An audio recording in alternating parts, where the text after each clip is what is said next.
Hello?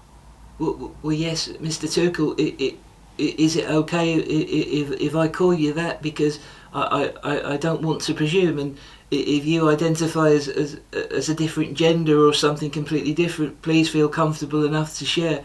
You know, I see you and I hear you, and I'm hoping you feel that this is a safe space where you can process what has happened without the fear of judgment. And please, Mr. Tuchel, please do not feel obliged to call me sir. I wasn't calling you sir. I will never call you sir. Yeah, I know you don't have to call me sir, but it's just, you know, I'm letting you know that I'm an MBE. Yes, and look, I've been knocked out of tournaments before, and only mine seem to have come a little bit later in the competitions. You know, sorry, that's not me keeping score. You know, that this is just my lived tournament experience, and but I'm not here to brag about reaching a final. Well, two finals actually, two finals and a semi, and they made a stage play in a BBC drama about it. You can watch it now on the red button on BBC iPlayer.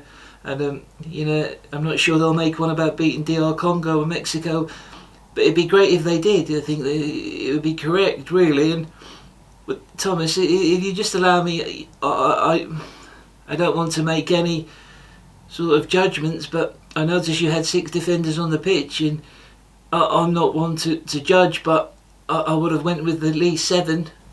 Yes, I only losing a football match. Yes, I understand that. I know you only lost a football match, you know, and thank you for feeling comfortable enough to call it that.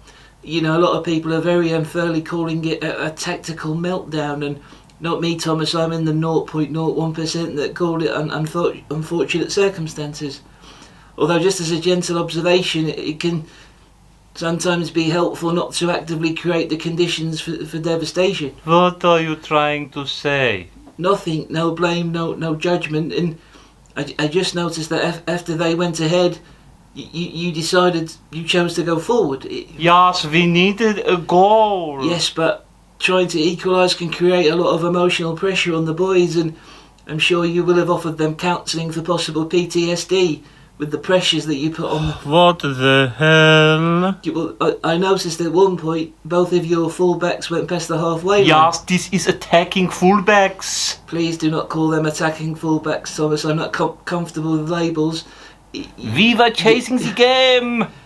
Please do not say chasing. Can we use the term respectively accompanying the game from a negative position, because it's offensive? Ha! You would have played for penalties. No, Thomas, I would never have played for penalties. I always played for extra time first. And just remember, Thomas, do not view this as an elimination. View it as a tournament continuing without your participation. Just remember, Thomas, I have the deepest respect for you. Yes, you haven't walked in my shoes, Gareth. You're using labels again, Thomas, and I prefer the term lower limb comfort devices, and I have walked in yours, and I think it's more likely you haven't walked in mine, because my lower limb comfort device has walked into 2 finals, Thomas, and if I'm correct, I don't think you have, and I don't want to be offensive with what I'm about to say now, but goodbye.